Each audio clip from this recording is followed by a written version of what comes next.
일곱머리 열불 짐승의 비밀. 계시록 17장 1절 물 위에 큰 음녀에 받을 심판을 내게 보이리라. 그 이마에 이름이 기록되었으니 비밀이라. 큰 바벨론이라. 음행한 교회는 거짓 교회를 뜻하며 음녀에 앉은 물은 많은 백성들이 모여있는 거짓 교회 카톨릭입니다. 6절 또 이 여자가 성도들의 피에 취한지라. 내가 그 여자를 보고 크게 기이히 여기니 천사가 가로되 왜 기이히 여기느냐. 여자와 그의 탄 바 일곱 머리와 열뿔 가진 짐승의 비밀을 내게 이르리라. 피에 취하였다 한 것은 5천만 명이 넘는 사도들과 하나님 백성을 죽인 음녀가 카톨릭이며 여자가 탄 짐승 일곱 머리는 애굽 아수르, 바벨론, 페르시아, 헬라, 로마, 버방로마까지 하나님의 백성을 죽이고 압제했던 나라를 통해 짐승이 어떤 일을 해왔는지를 알리기 위함이며 열뿔은 로마를 뜻하며 괴물로 변한 짐승이 어디서 나오는지 알리기 위한 것입니다. 여섯 번째까지 짐승은 왕으로서 군대를 통해 하나님 백성을 핍박했지만 버방로마로 새롭게 태어난 짐승은 짐승이 교회 안으로 들어와 광명의 천사로 가장해서 하나님을 대적하고 성도의 영혼을 죽이는 괴물로 변하게 된 시점을 알리기 위함입니다. 짐승이 비밀이라 말씀하셨는데 성경 그대로 붉은 빛 옷 입고 금잔을 들고 기도하는 교회 모습이나 성도들의 피에 취한 것 역시 교회사에도 다 기록된 사실을 가지고 비밀이라 하지는 않으셨을 겁니다. 실제 열뿔 666 짐승이 현재 어떤 모습을 하고 어디서 무엇을 하는지는 상상하기조차 어렵다는 것을 알아야 할 것입니다. 그럼 열뿔 짐승이 어디에 숨어서 하나님을 대적하고 때와 법을 변개하고 있는지 알아보도록 하겠습니다. 여덟 번째 짐승. 계시록 17장 8절 창세 이후로 생명책에 농명되지 못한 자들이 이전에 있었다가 시방에 없으나 장차 나올 짐승을 보고 기이히 여기리라. 지혜 있는 뜻이 여기 있으니 그 일곱 머리는 여자가 앉은 일곱 산, 일곱 왕이라. 다섯은 망하였고 하나는 있고 다른 이는 아직 이르지 아니하였으나 이르면 반드시 잠깐 동안 계속하리라. 전에 있었다가 시방 없어진 짐승은 여덟째 왕이니 일곱 중에 속한 자라. 저가 멸망으로 들어가리라. 15절 또 천사가 내게 말하되 내가 본 바 음녀에 앉은 물은 백성과 무리 열국과 방언들이라. 16절 내가 본 바 이 열뿔과 짐승이 음녀를 미워하여 망하게 하고 벌거벗게 하고 그 살을 먹고 불로 아주 사르리라. 17절 하나님이 자기 뜻대로 할 마음을 저희에게 주사 한 뜻을 이루게 하시고 저희 나라를 그 짐승에게 주게 하시되 하나님 말씀이 응하기까지 하심이라. 18절 내가 본 바 여자는 땅의 임금들을 다스리는 큰 성이라 하더라. 계시록 17장에 주목해야 할 내용은 바로 여덟 번째 짐승의 등장이며 기이한 내용은 여덟째 짐승이 나오면 음녀를 미워하여 불사를 것을 예언하고 있습니다. 음녀 카톨릭과 여덟째 짐승은 원래 한 몸이나 다름없는 관계며 카톨릭이 중세시대 성도를 핍박할 수 있었던 것 역시 일곱째 짐승의 권세를 받아서 가능하였던 것입니다. 그런데 여덟 번째 짐승으로 변하면서는 오히려 짐승이 음녀를 미워하고 벌거벗기는 이런 기이한 행동을 보고 요한이 놀라지 않을 수 없었던 것이며 그 음녀를 18절에서는 큰 성 바벨론이라는 사실을 상기시키고 있습니다. 그럼 18장 예언을 하나하나 살펴보도록 하겠습니다.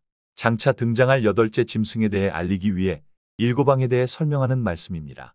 일곱 머리는 일곱 왕인 바 다섯은 망하고 하신 애굽, 아수르, 바벨론, 메데바사, 헬라까지는 다 망했고 현재 로마 황제 때 계시 내용이며 앞으로 이를 자는 로마 이후 등장하는 버방로마를 말하는 것입니다. 버방로마가 이르러 잠깐 동안 계속 괴롭힐 것이라 하셨는데 잠깐 동안 계속 괴롭힐 것이란 말씀의 의미는 쉽게 설명하면 일곱째 왕인 버방로마가 나와서 잠깐 하나님의 백성들을 괴롭혔다가 여덟 번째 왕으로 다시 나와서 마지막까지 계속 괴롭히게 될 것을 말씀하신 것입니다. 그 내용을 이어서 보겠습니다. 여덟째 왕이 나오는데 그 짐승은 일곱 중에 속한 자라. 일곱 중에 속했다라는 것은 여덟째 짐승도 나오면 일곱째 왕까지 하나같이 하나님 백성을 포로로 잡아 핍박하였으니 여덟 번째 왕 역시 다르지 않을 것을 뜻하는 것이며 내가 보던 열뿔은 열왕이니 저희가 한 뜻을 가지고 자기의 능력과 권세를 짐승에게 주더라 하였으니 열뿔은 버방로마 곧 일곱째 짐승이며 자기의 능력과 권세를 여덟째 짐승에게 주는 장면입니다. 16절 내가 본 바 이 열뿔과 짐승이 음녀를 미워하여 망하게 하고 벌거벗게 하고 그 살을 먹고 불로 아주 사르리라. 열뿔 짐승은 음녀가 타고 있던 짐승인데 여덟째 짐승으로 나오면서는 자신의 등에 탔던 음녀를 미워하고 벌거벗기고 그 살을 먹는 장면을 보고 요한은 기이하고도 기이한 광경이라 하였습니다. 여덟 번째 짐승의 특징이 열뿔이 있으니 버방로마가 다시 부활한 짐승임이 틀림없으며 한 몸과도 같은 음녀를 미워한다 하였으니 이는 분명 열불 짐승이 자신이 저지른 과거 죄를 감추고 광명의 천사로 위장하기 위한 것이 틀림이 없으며, 여덟째 짐승이 신분을 속이려 자신의 분신과도 같은 음녀를 죽이므로 자신과 음녀가 다른 것처럼 꼬리를 잘라서라도 빠져나가려는 간계임이 틀림없는 것입니다.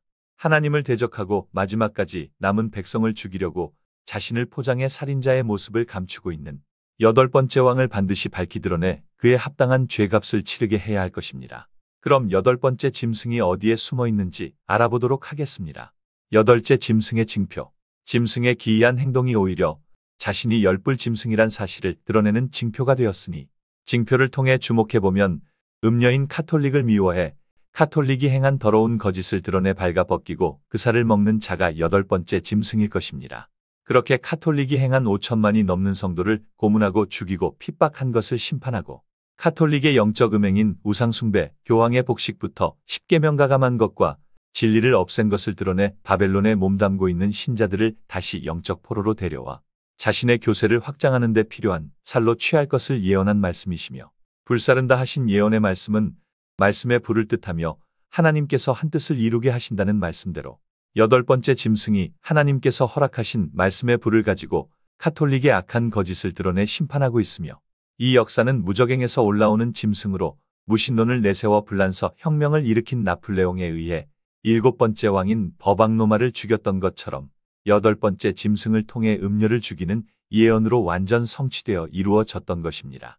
무인광야에서 올라온 아사셀 짐승 총회장이 카톨릭의 치부까지 발가벗기고 적나라하게 드러내기 위해 확실한 증거체까지 발간해 카톨릭의 만행뿐 아니라 교황의 얼굴까지 박제해 심판하였던 것입니다. 하나님께서 만물의 뜻을 두고 창조하셨다 하신 미물 가운데는 뱀 종류 중 도마뱀이 있습니다. 자신이 위험에 처하게 될 때 자신의 꼬리를 잘라주고 몸통은 살아서 도망가는 것은 바로 옛뱀 곧 사단 불근용이 그와 같이 할 것을 이미 만물을 통해 보이셨던 것이었습니다. 이처럼 카톨릭을 발가벗기고 심판을 내리고 있는 교회는 하나님의 교회 세계복음선교협회가 유일한 곳입니다. 안식교가 사명을 받은 1964년 전까지는 바벨론에 대한 일부 심판을 했지만, 안식교 사명이 끝난 현재는 기독교 연합에 가입하고 십자가도 세웠으므로 사명이 끝난 것이니, 안식교의 완전한 성취와 더불어 음녀를 심판하는 교회는 하나님의 교회 총회장 밖에는 없는 것입니다. 그렇게 여덟 번째 짐승 총회장은 앞에서는 가증하게 카톨릭이 행했던 하나님의 법을 변개한 것을 드러내고 심판하고 다녔지만, 뒤에서는 열불 짐승의 본성은 숨길 수 없는 법이기에 초림에 남은 사역을 완성하기 위해 다시 오신 안상홍님의 진리 말씀을 은밀하게 변개하고 훼손하여 아들 이삭으로 오시는 재림 예수님 대신에 자신이 그 자리에 앉아서 아들 행세를 하고 있는 것입니다. 하나님의 아들의 대리자로 있으면서 재림을 강림으로 바꾸고 재림을 영접지 못하게 회방하는 짐승은 땅에 거하는 자들까지 미혹해 짐승인 자신을 따르도록 만들었으니, 일곱째 짐승이 행한 짓을 그대로 다시 반복하고 있음을 알 수 있습니다.